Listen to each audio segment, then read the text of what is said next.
Hello. Buongiorno. Hello. Welcome in.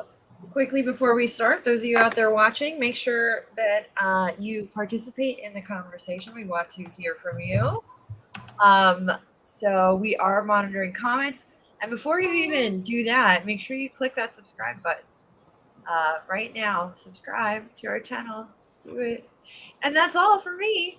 I'm going to let y'all take over for a moment now.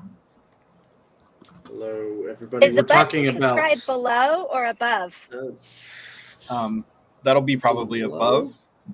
Above. Hey, everybody. above. Subscribe. So go ahead and Could be below. or follow us if you're not following us on Facebook yet and you're watching this on Facebook. Do it right now. Well, today we're still going on about self-sabotage 101. Last week we talked about, I think it was guilt and shame. Yes. Yes, it was. This week we're talking about being a perfectionist and an overachiever, and how this eventually leads to unrealistic expectations and burnout. So, perfectionism and being an overachiever, are they one and the same? I don't think so. No, I don't no, think because I am one of those things and not the other. Not the other. Correct. Which one are you? Yeah. I am an overachiever, But not a perfectionist. but not a perfectionist. No. Okay. Jen? I'm the exact opposite. So you got both between Jen and I right here. And But I don't know, when I look on the camera, I'm in the middle of both of you, and I had both. I was a perfectionist and an overachiever. And now I am more an overachiever and less of a perfectionist. there we go.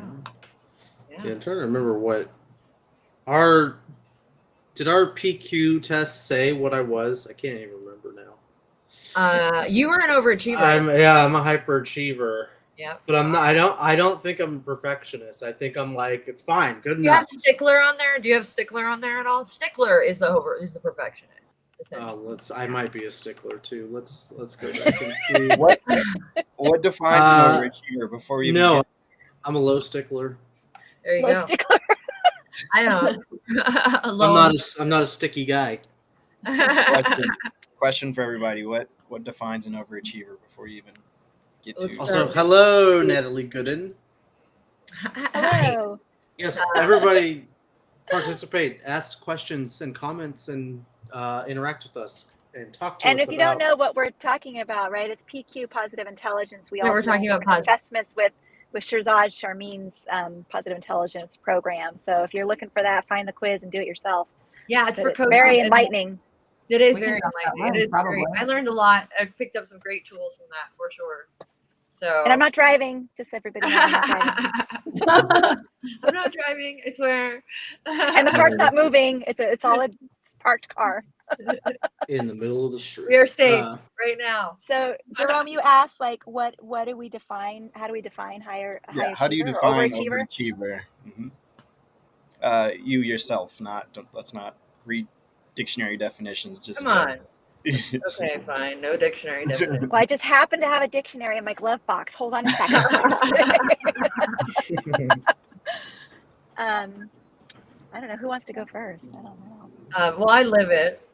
So I mean, I'm just somebody who's I think it kind of comes with like hyperactive, where I like to do. I'm a doer, and I like to accomplish, and I like to be able to do things, and I'm very driven by being able to accomplish and being able to achieve and finding out if I can. And sometimes I just do things to see if I can, and that becomes a part of it. And I like I like success. I like to be successful. I like to be good at what I do. I don't have to be the best, but I like to.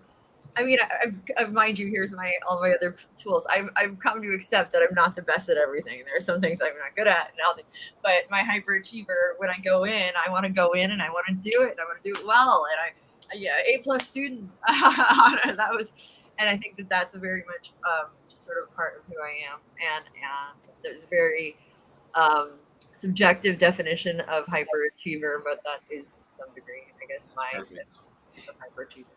So But I'm hearing two things. I'm hearing hyperachiever and overachiever. overachiever, yeah. And so for me, like when I'm thinking about, I'm not really an overachiever anymore, in the sense that like I'm not a perfectionist anymore. For me, it's like I used to set myself up where I had so many different projects and I was trying to do them all at once. And now I'm really finding a balance between, okay, what do I need to do? How much time is it going to take me to do it? And what's a priority?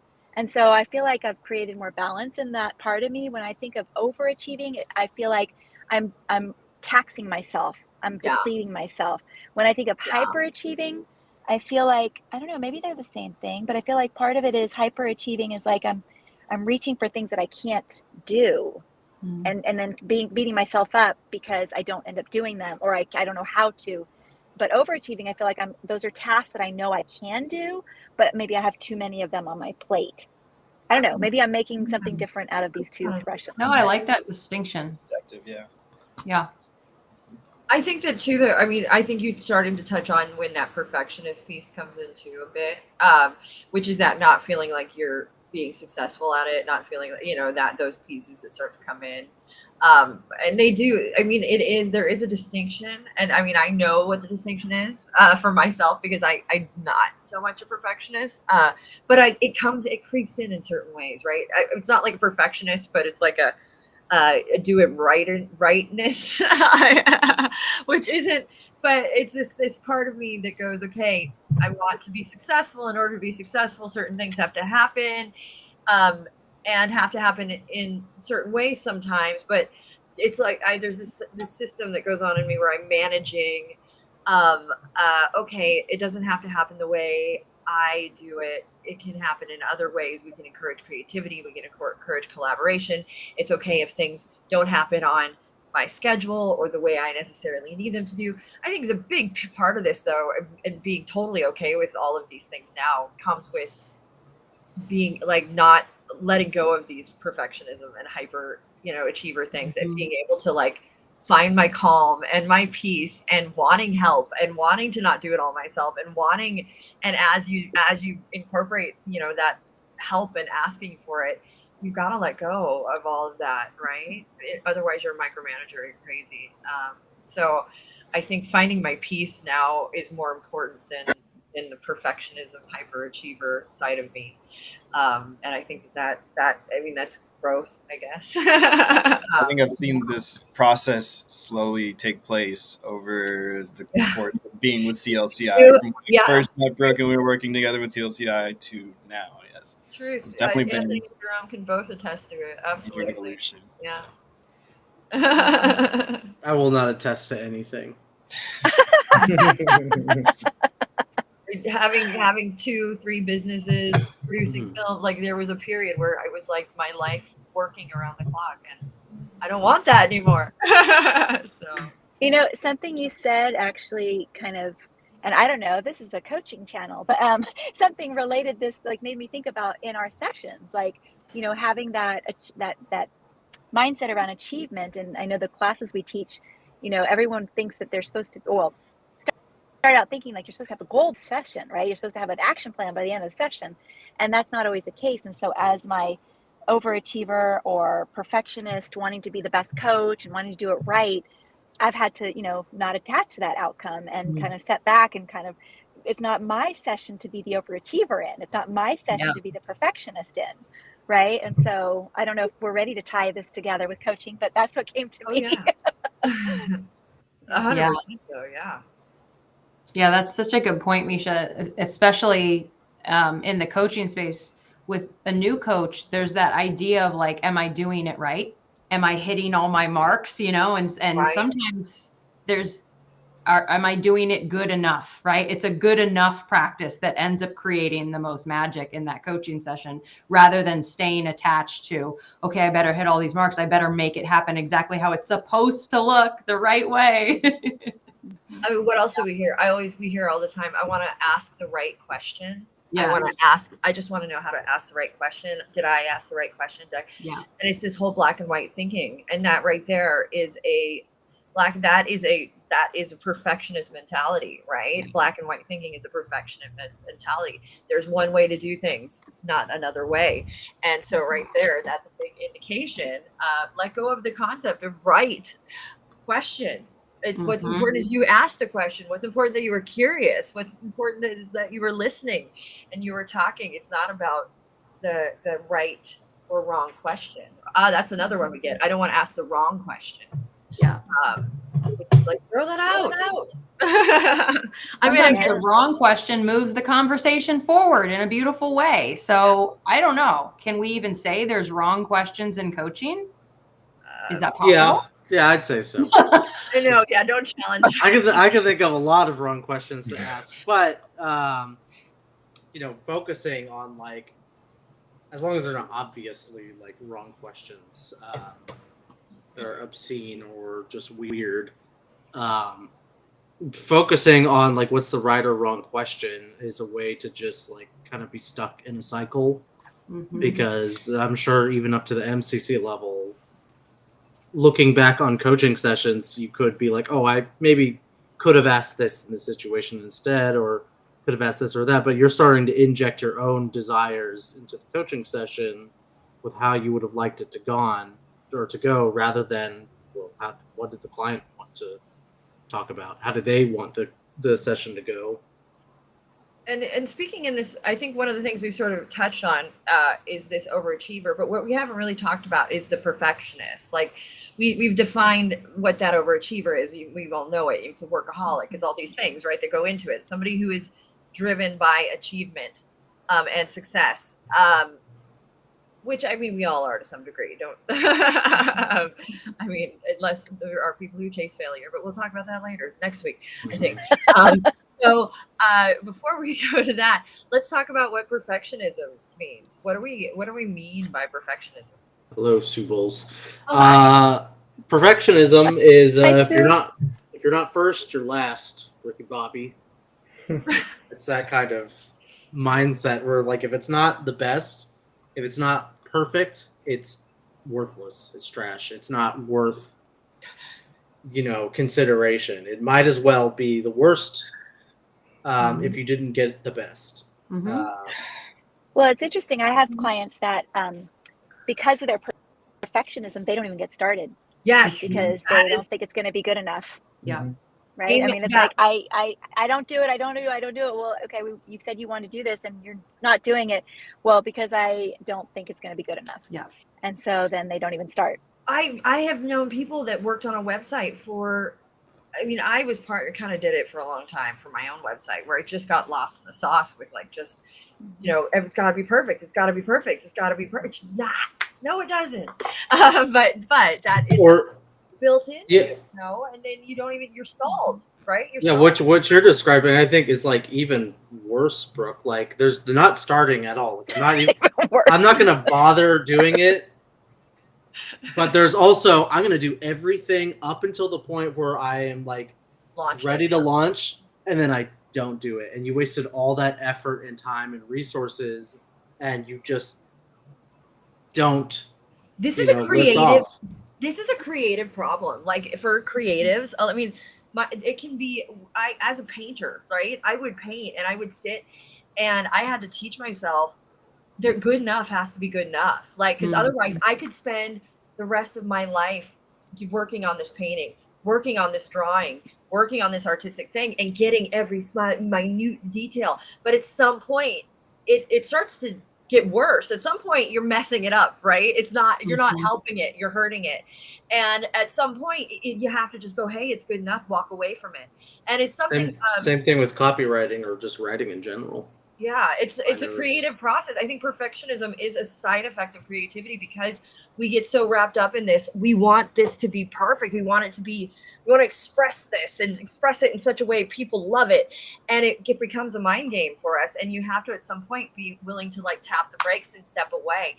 When I ran a paint department and I had a whole bunch of creatives working for me, I would say, get away from it, fresh eyes. You're not allowed to touch. Out of this room, go do something else. You can come back.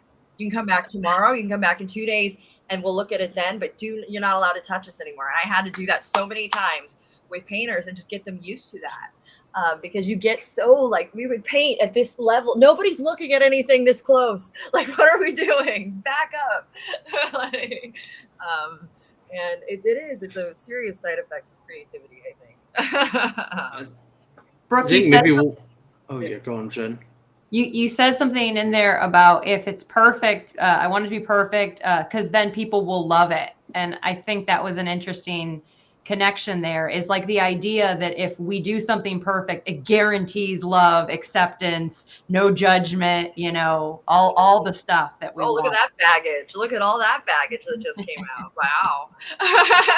Well, for me, that's what. But that's a coaching moment right represents. there, right? Yeah, I mean, that leads into validation addiction, right? Like we need attention. We need to be validated. It needs to be just right, not just for me, but for everybody else. And really, if it's right and good for everybody else, then it might be okay for me, but probably not. Yeah. Right. It's that external, like we need that external, like, and then it becomes a thing. And then I think something Jen and I have certainly talked about on this channel is retraining ourselves to internally validate and not seek that external validation all the time. Well, that's why we don't want our clients to get to a place where they want to feel like they're doing it right because of us. Yeah.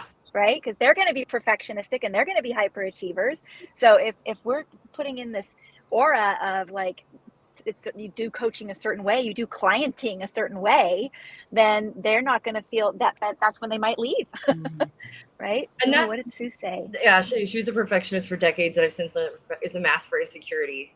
Yep. And that's so, I mean, that's really what it is. It's fear. It's a fear-driven process. Perfectionism is driven by fear, and it's fear of a lot of things. I kind of want to add on to that. I'm not negating it, but I'm adding on that like perfectionism also might be a symptom of like people not properly defining what's perfection is in their minds or success, because for something that is more qualitative, like let's say writing or art or something that doesn't have like a specific ROI numbers on a spreadsheet kind of A plus B, 1 plus 2, logical 1 equals 2, right? We know that. I did it.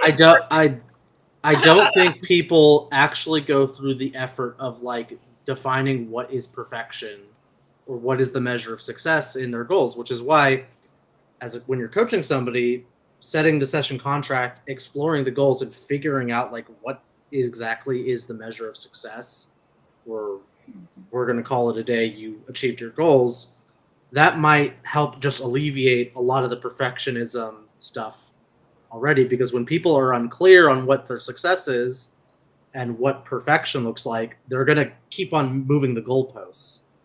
And okay, I got to here, but I never really defined from the start where my end goal is. So let's just keep pushing it and pushing it and pushing it. And that's why you, Brooke, had to tell your people, we got to stop and we got to take like 2 days to step back, because when we were painting, we had deadlines, right? We had deadlines. Things had to be done. It was painting for an organization. We were painting for an amusement park. So it was like, this has to be open. You can't back up, right? Back up, step away, because we didn't have, so it was good because there was somebody there to sort of pull them off of it, knowing that your time is valuable and I can't leave you here for another month, right? Gotta go. This is good enough. Yeah, that doesn't allow that style of like, I guess, leadership doesn't allow for perfectionism, because you have to stop at a certain point.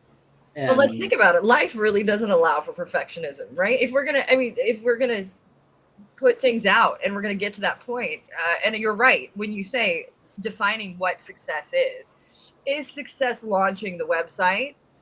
Is success people using the website? Because knowing what these things are, and that's where that SMART goal piece comes in, right? That timely element, that T, that big T. What does that timely mean? Timely is so important.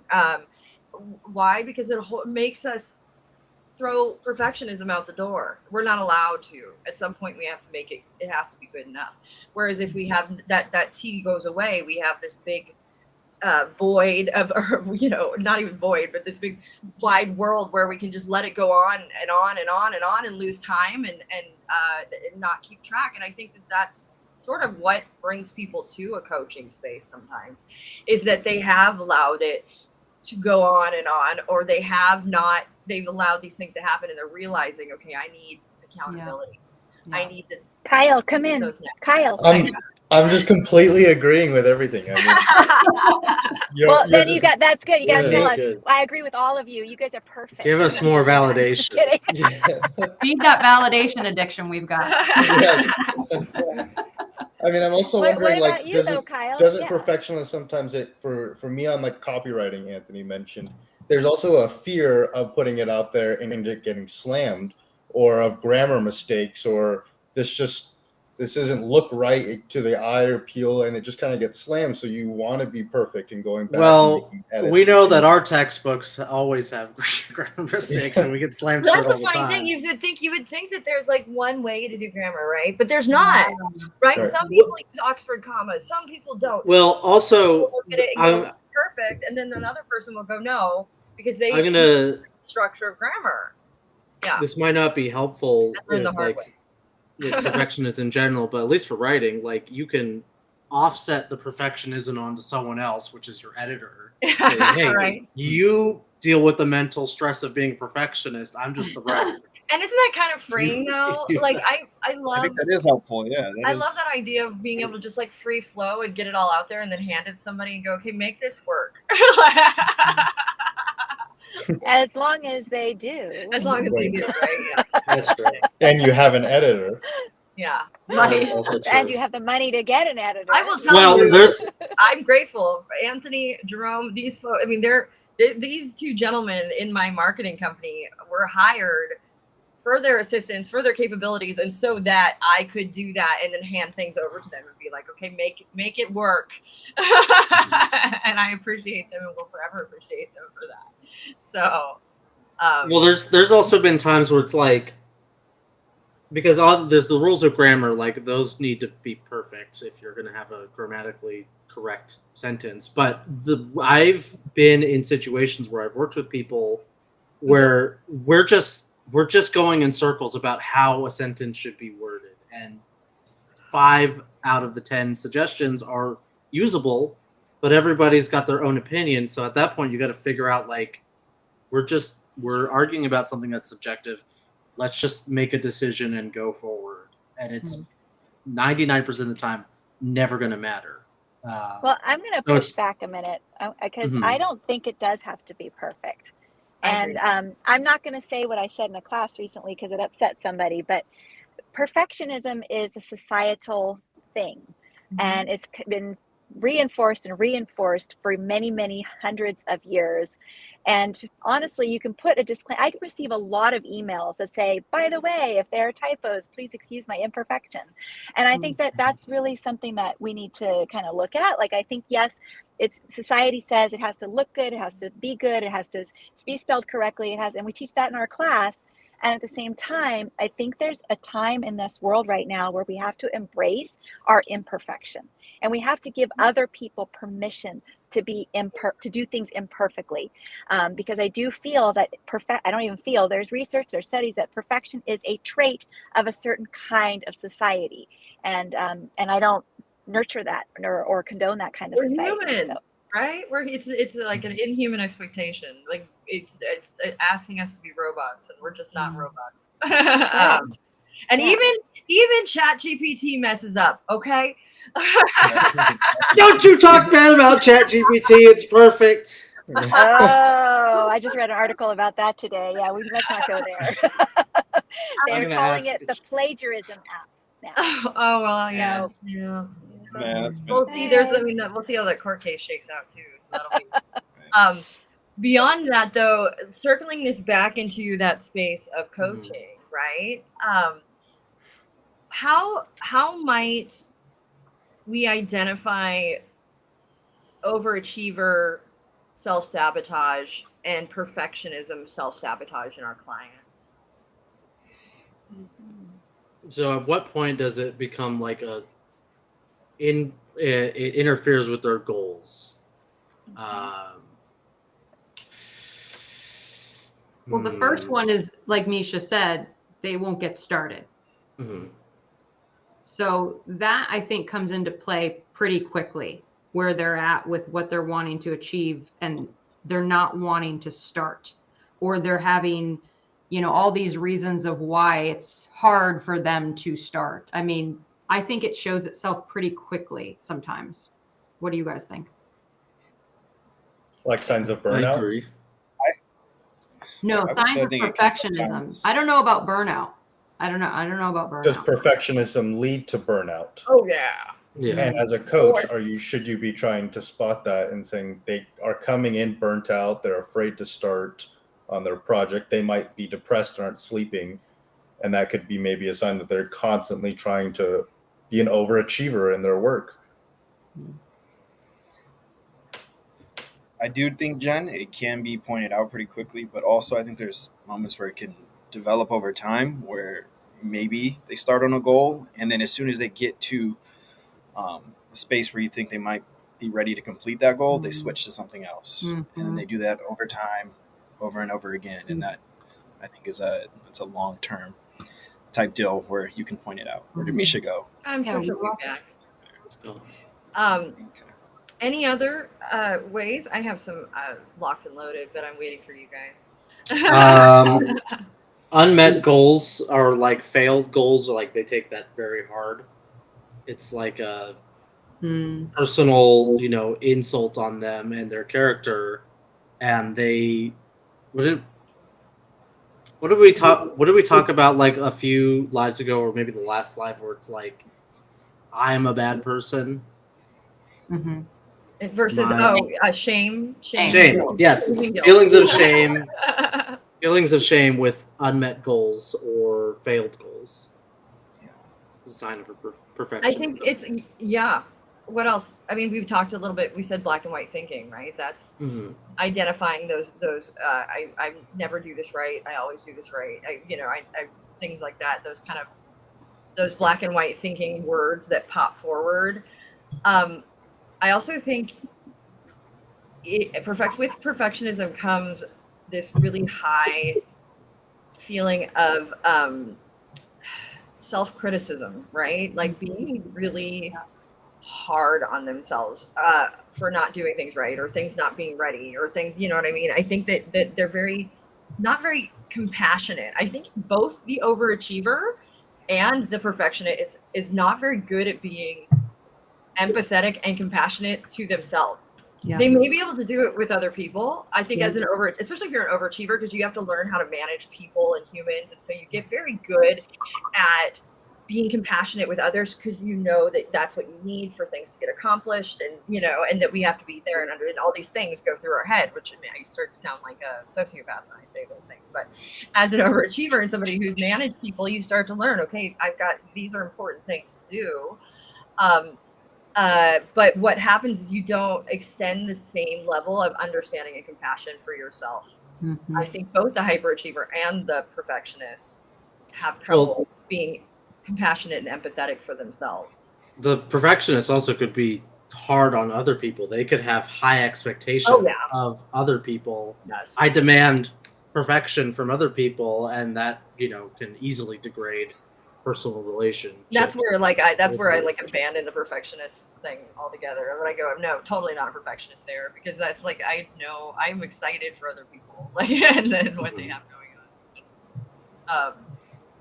Jen, I see you percolating. Yeah. What about the idea of even like identifying as a perfectionist? Like, is this helpful to say I'm a perfectionist? Are we going to kind of live into that role more? Is it more sensible to reframe it as I'm a recovering perfectionist, or I'm a reformed perfectionist, I've given it up, or something like that? On a practical level, I have gone through hours of like, Indeed like resumes where like some of them will say I'm a perfectionist. Mm-hmm. I don't like those. Those ones are ones that do not make it past, because it tells me there's gonna be issues of like just getting the work done on time. Mm-hmm. Or it does not strike me as a good personality trait to say I am a perfectionist. It's a red flag. What if they said they're an overachiever? That one, maybe not so much, but like I wanted to add this at the beginning when you guys asked me what an overachiever was, but I didn't get an opportunity. But Overachiever to me is like a person. It's what you do in substitution of having a personality. It's almost to me saying that I want people to see me and define myself as somebody who has lots of achievements, lots of post-nominals, lots of certifications, and all this other crap that doesn't really give me an insight on like what you're like to work with, what your personality is. So when somebody says they're overachiever, it feels like they're trying to hide something from me, or they're trying to compensate for something that they're lacking. Wow. All personal feelings on when somebody self-identifies that way. Not saying it's true, but like those are the things I kind of watch out for. Okay, Yeah, hyper rational. Ooh, this is I was thinking this sounds kind of judgmental. No, it is. I'm making a judgment. That's 100% a judgment call. But those are the kinds of things I have watched out for in a very practical setting of like I have to get through hundreds of freaking resumes. So I gotta sort these somehow. Say that when you're asked in a job interview, what's your weakness, that they hate the answer a perfectionist because it's kind of like a cop out. It's like a fake answer. It's like, no, be real with me. Give me something real. Anyone can just say I'm a perfectionist. Or just care to explain further? Well, because we get into psychology of that answer. It's because it's them saying, well, I'm going to do it right. And I'm going to make sure I do it right. And that's what's wrong with me. But and I just love working like after hours and coming in early for work. And this guy's the worst. Well, I'm glad I'm already working for y'all because I'm not anymore. or with y'all, I should say. I've heard that many times in a job interview. I'm not sure how that went over. That's funny. I think I one of the things I think too that was a symptom for me as a hyper, like when I was grinding and working all the time and just doing things, was I feel like when I would accomplish things, I was moving to the next thing, like immediately. So like it felt like I never celebrated. And I look back at it and I think about all of those achievements and all of those things. But truthfully, I never like sat in them and was like, this is awesome. I did this. It was like I was moving to the next thing. I didn't have time for that. I didn't have time. And it was just this constant grind. Like I felt like I was in a grinder. Like I felt like it was just like next thing, next thing, next thing, next thing. And I never really got to celebrate and sit in my accomplishment and enjoy it and take the time to do that. And I think that could be a big red flag for us as a coach for our clients, them not being willing to enjoy the success and wanting to just go on to the next thing and not being willing to sit and not being willing, but like that, I think it's a subtler way where, because as a coach, we could get real into that, right? Okay, yeah, let's move on to the next thing. But I think it's a subtle symptom of somebody who's hyper achieving and who isn't actually taking the time to sit and enjoy and appreciate their accomplishments, and instead are working really themselves to the bone, to the, I think it's come up in other ways as well, but yeah. This is really important because I know even just in the most recent class that I taught, people were talking about goals and somebody, I witnessed a session where somebody was sharing an accomplishment and the other person said, that's really exciting. And that's the moment where instead say, how does it feel to you that you've accomplished this? Because as soon as we jump in with, that's really exciting, it's about us, right? And allowing our clients that space and time to marinate and really kind of go, wow, it feels really good. Or, I don't know what I'm going to do with myself now because it's done. Right. And let the client really go into that space instead of taking them into the, that's exciting. So yeah, that just kind of came up for me as you were saying that, Brooke. And I think it's one of those moments where it would allow somebody who is a hyperachiever to sit in it and go, well, how do I really feel about this? Like, truthfully, I think I think about those moments too, where like, I think of moments where like, I remember we did it and I'm sitting here and it's, like 10 o'clock at night and I'm exhausted and it's like, if somebody in that moment or the next day had asked me, like, how do you feel about it? How do you feel about that success? My response would probably not have been oh, I feel awesome. Like, I feel Right. like, it would have been probably a very eye-opening moment for me, because it would have been very vacant. It would have felt very like, well, it happened. Okay, let's go to the next thing. Let's do it. And right there, that is an empty vessel as far as I'm Yeah. concerned. Like, I was an empty vessel, and I was doing for the sake of doing. And I think maybe this is Anthony, that goes towards Anthony's point.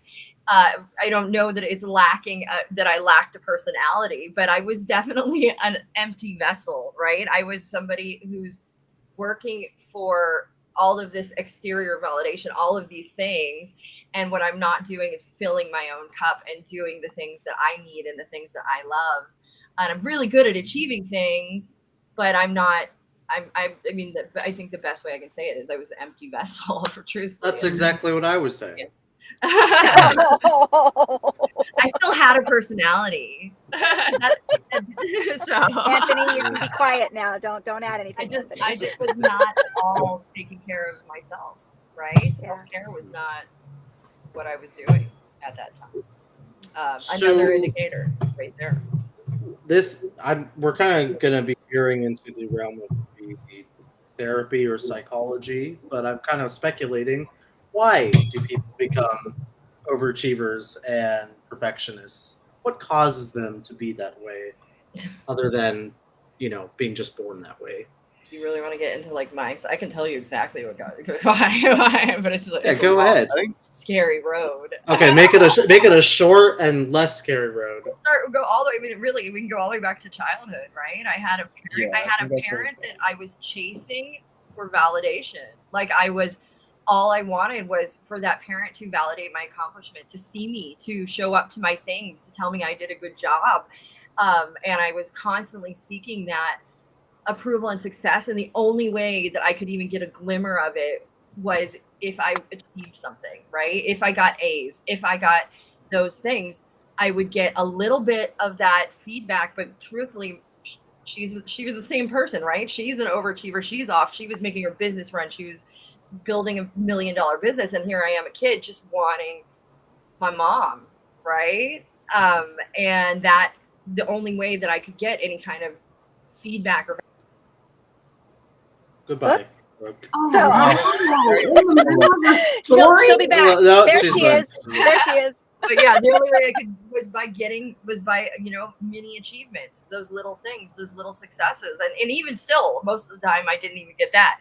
And so that carries into adulthood, right? And finding out, it feeds it too, right? If you're not getting it here, but I'm getting it from my teachers, at least they think I'm doing a good job. At least my dad, and so it becomes, okay, I'm good at this. I can be good at this. When I'm good at this, I get that pat on that back, that feeling of love and validation that I don't otherwise get. I also think, and I don't think this has to be a therapy kind of fear of going in the past. Like, our society in the United States anyways, and I think even around the globe, is set up this way, where especially in the United States, it's a capitalist society. It's like, you got to get things done. You got to strike it rich, right? And it's like, you got to go, whoops, she's gone again. You got to come from here and you got to get there. And so, and it's nonstop, right? And if you're not working hard, you're not pulling yourself up by the bootstraps and getting on in there, then you're not doing what you're expected to in life. And so I think that it's not just our own parents. A lot of people say it's their parents, but I think it definitely also has to do with our society. I mean, I remember watching TV and even sitcoms and other shows where people had to excel. They had to get to the next level. And so I felt like, well, if I want to be a famous person, which I don't really care about that now. But it's true. Like, how that's a big part of our culture and everything. And the capitalist society is we measure success. I mean, the concept of success is born out of success. And if you want to be a success, if that's what you want, you have to do these things. And it becomes this grindy thing. I think we even get to the point, those of us who are in it, right, where you start to resent the people who look like they can take it easy and like relax. Like, well, they should be working more. Your value's in working. This brings up something that... Yeah. This brings up something that was shared internally. Sam, our facilitator, shared an article. Jen, I know, disliked the article greatly. but it's the premise, the core thesis of that article, which I got, was that life coaching tends to attract and maybe sometimes facilitate the kinds of people who culturally want to overachieve or want to, I have to be successful, I have to have goals and meet those goals and move on to the next goals. What are your guys' thoughts on that? That, for one, life coaching attracts those people, and two, life coaching might even encourage those behaviors of perfectionism or I have a whole overachieving. Wait, I don't think I understand the question. Are you talking about Yeah. life coaching as in the clients that come to life coaching, or the people that There you become go. life Yeah. coaches? The clients that come to life coaching. Okay. The clients that come. So you're saying that the career of life coaching attracts clients who are wanting to overachieve and Yes. is that, And okay. that was the premise of an article that was shared by Sam, which we're not going to share here. But part of it I found intriguing and a bit persuasive, and I was wondering what your guys' thoughts on that was in terms of overachieving clients and perfectionist clients. I think that our clients that relies a lot on marketing and how we're marketing and who we're marketing to and what we're marketing to them about, right? Yeah. Okay, so let's Says talk the about marketing trainer. Okay, now. go ahead. Turning that button off. Now that I've said that and gotten that out of my system, right? Let's take a moment and okay, I could see where that thought would come from, and I could see how getting somebody in the door. Right, we're ultimately one of the things we teach. It's a job to be done. There's something that your client is coming in there to want to accomplish, probably, and that's why they're going to fork out money and hand you money, whatever that may be. And it can be a number of things. I don't know if it has to do with high achieving or not. I think that if they're coming through the door with something that's very surface, like I want X, Y, or Z, what happens behind the doors and that happens through the process is something that moves them from that very surface beginning initial desire to something that is transformative and something that will ends up being much deeper and much more powerful than what they maybe initially walked through the door for you on. So even if it were the case that people are coming to us because they want this overachiever, I think that any coach that's worth their salt is going to be able to identify those toxic and sabotaging behaviors and ask questions that will help that client open up and get out of that. If the client is worth their salt, and I'm going to define that as ICF, well, coach, yeah, the coach is worth their salt. I'm going to define that as coaching, because as coaching. ICF. I'm defining that as ICF trained coaches.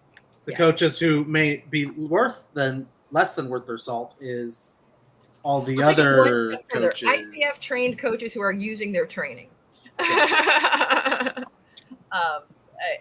And utilizing that practice and knowing that what we do is something that is much more powerful when we allow it to be. So I'm actually surprised. I'm not surprised that there would be overachievers, perfectionists that come into life coaching. I think our world is full of overachievers and of perfectionists. And I know, like, for me, for one, I don't necessarily like overachieving can be, or being an achiever can be like a personal goal. Like, I want to be the better version of myself every day.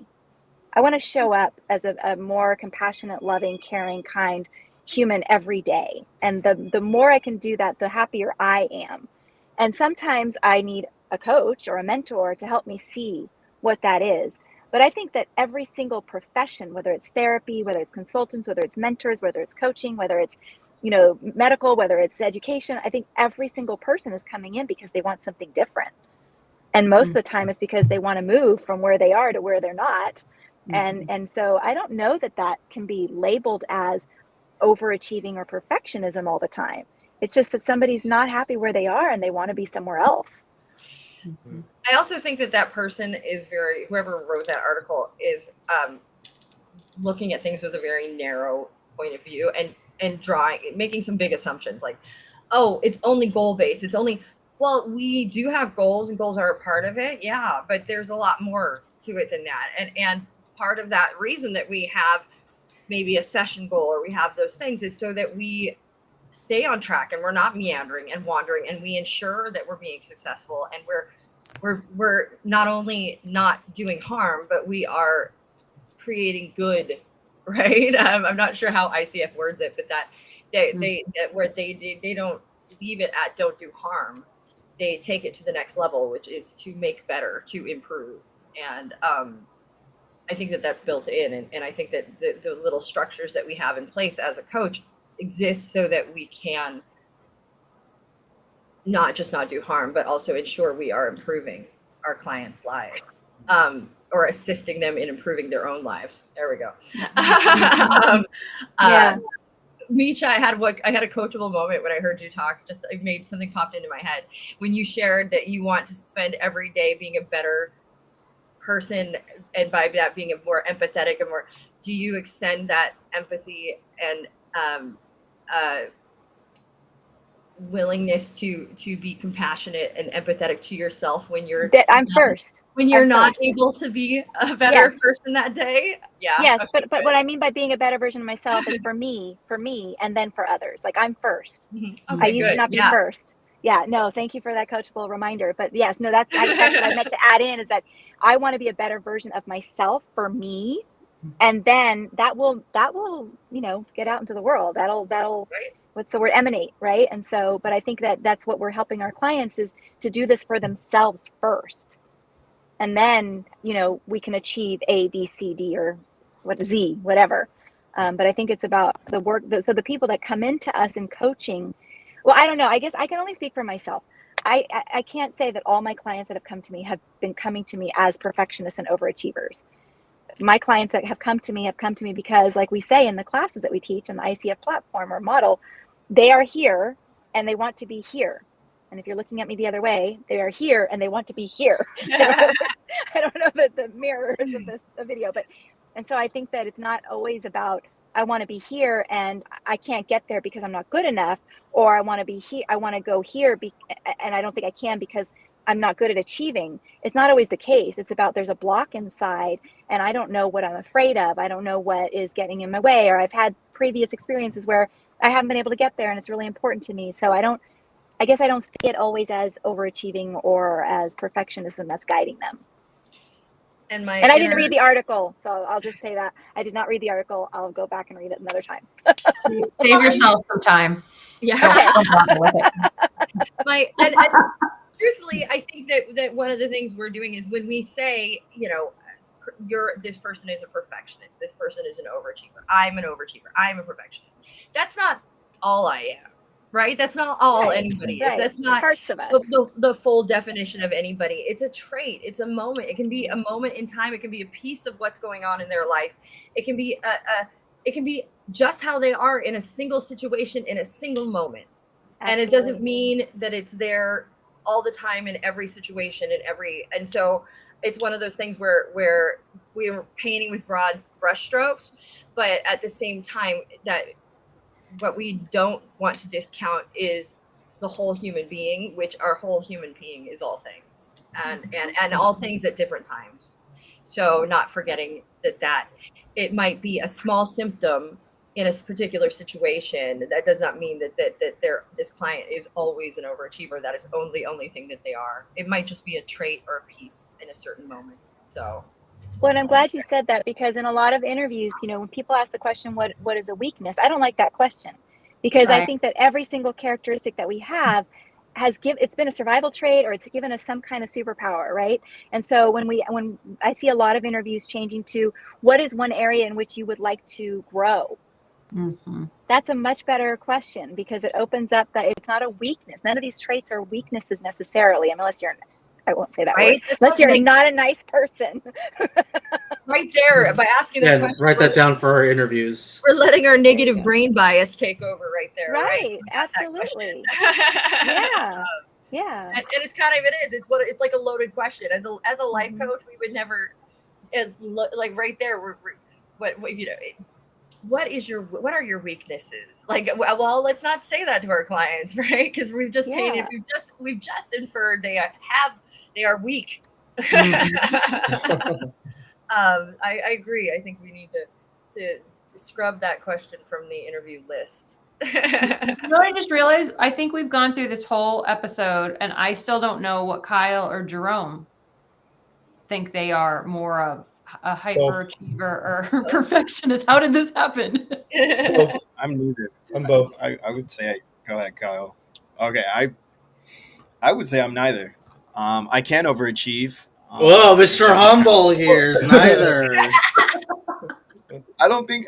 I mean, I used to, I guess, attempt to do everything perfectly, but there's been moments like even just recently when it comes to creating. I can point out. Thanks for you, Jen, being a second pair of eyes with the certificate that I just did. I spent way too long on it, and I know what helps is to just give it over to somebody, but I wanted to give it over perfectly. And I'm glad I gave it over to Jen because she was able to just help me work through what needed to be corrected instead of me going over and over in my head, trying to fix things that maybe necessarily weren't even there. So I think I have a track record of being able to understand that there's much better, I think, success that comes out of not allowing yourself to try and over perfect or perfect. I can overachieve, I think, sometimes. I probably do to a fault sometimes, and I think that's what teeters, that kind of gets you into the realm of perfectionism.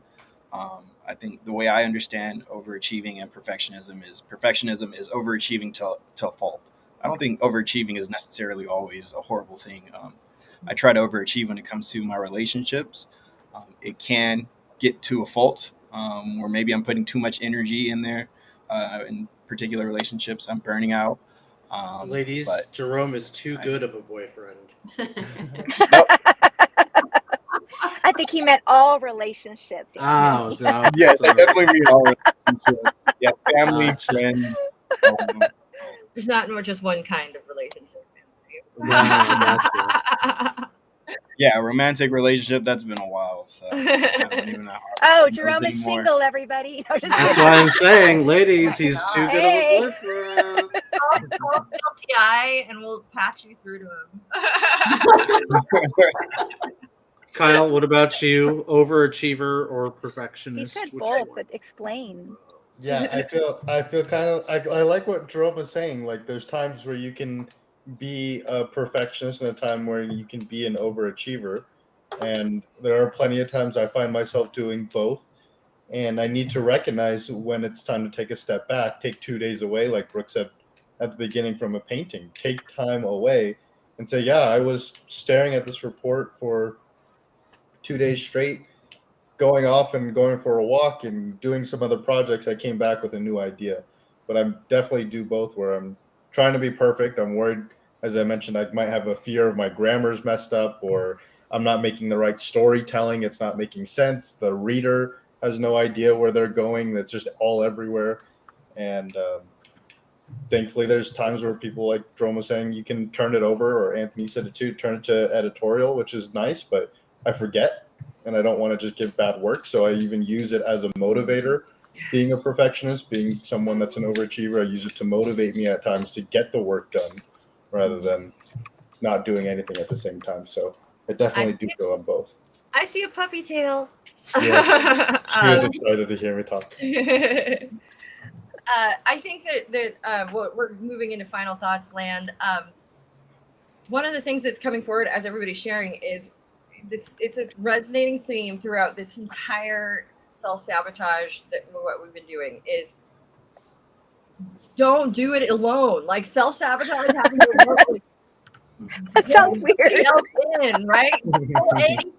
Show and get somebody else in there, right? Because to sabotage too. Yeah, right. Somebody that's going to co-sign your bullshit. Okay, don't get somebody that's going to co-sign your bullshit. Not find someone that will look at it and go, "No, this is good enough. No, stop it. Snap out of it." And this has sort of been a resonating thing. Is we can really drag things out and get the wheels going in here and let the crazy run wild with us.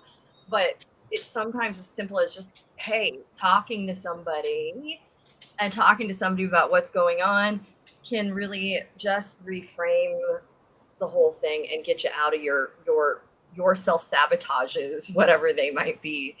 And the other thing that I love, it's a technique. It's one we use. It's called the double standard technique, which is when someone is stuck in perfectionism, stuck in overachiever, sort of flipping the script on them and saying, hey, if this was your kid's work, if this was your kid, if it was your kid, your mom, your sister, brother in this situation, what would you say to them? Would this be good enough? Would this be good enough? And sort of flipping that script, so they have to. It sort of forces empathy, sort of, and self-compassion and self-empathy when maybe they aren't otherwise extending that to themselves. So. I think as I'm thinking about this topic and in regards to coaching, we've had discussions of doing our work right, so that we can have empathy and compassion for ourselves, so that when our client comes to see us, that we can have empathy and compassion for them. But it's just also a reminder that it's a real gift when other people, I'm sure that there's a piece of Jen that appreciates getting the draft from Jerome and being able to participate and help, and I'm sure, I know for me, when someone asks me for help, if I'm able, I want to. It feels good to be of support. And so just knowing with all of this that, perfectionism and overachieving has gotten people to a place where they are now. We've all survived 100% of our traumas, and there's reasons that we've done that, whether it be by perfectionism or overachieving. And so I think it's important to acknowledge that it all has a place in our lives, and it's modulating and moderating, how we use these traits.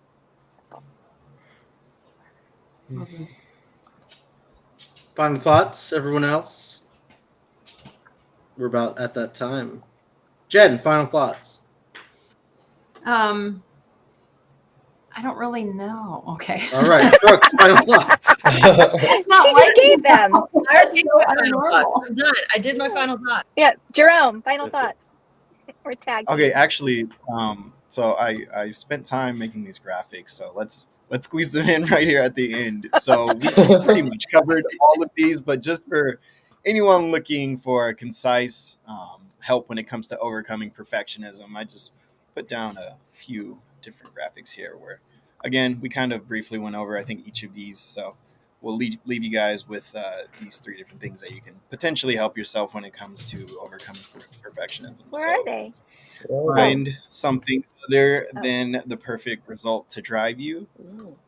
So there can be an instance where, again, let's go back to maybe with Jen, when I handed her over the draft, instead of making that result perfect for yourself, understand that it needs to get done for other people. It needs to get done not just for your own sake of feeling fulfilled that you did something properly, but for the facts that in this particular scenario that people need their certificates. So that'll be coming up, and it needed to be completed. So enlisting help, which we definitely spoke about a lot, is something that you should definitely look into, because it's nice to have somebody on your side to let you know that it is okay. What you just did there, it's fine. It'll work out. You can put it. And then, honestly, understanding that making mistakes are a part of the process. And celebrate them. Mistakes make it better. Mistakes make it better. Mistakes make it better. It's mistakes make it work better. Fail forward. That's right.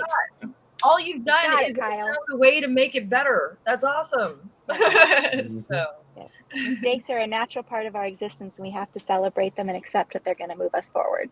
Yeah. Kyle, final thoughts? I'm glad I'm not alone. Yeah. This was a fun conversation. Thank you all. Anthony, final thoughts? I'll revisit kind of the points I made earlier. If you are self-interrogating and figuring out how to overcome your perfectionism, someone yawned. It's a dog. It's pee-pee time. If you're finding out how to solve that, if you're a perfectionist, figure out what the actual measure of success is, and the dog's yawning again. If you're an overachiever, figure out why you're trying to overachieve, what it is you're actually trying to achieve as your goal.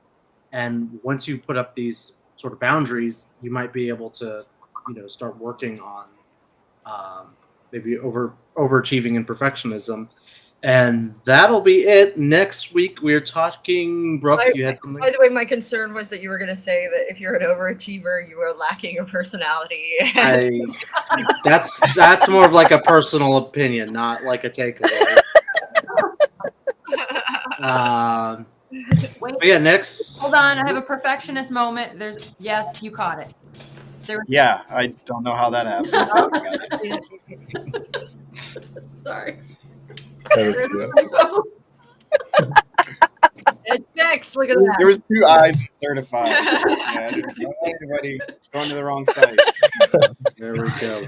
Well, in our Next. 101 slides, there is a slide that says the certifiedlifecoachinstitute.com. There's a reason for that. That's because all of our social is the Certified Life Coach Institute. That's probably why. Yeah. You're welcome. You know Nat. what? Thank you for watching. Thanks, everybody.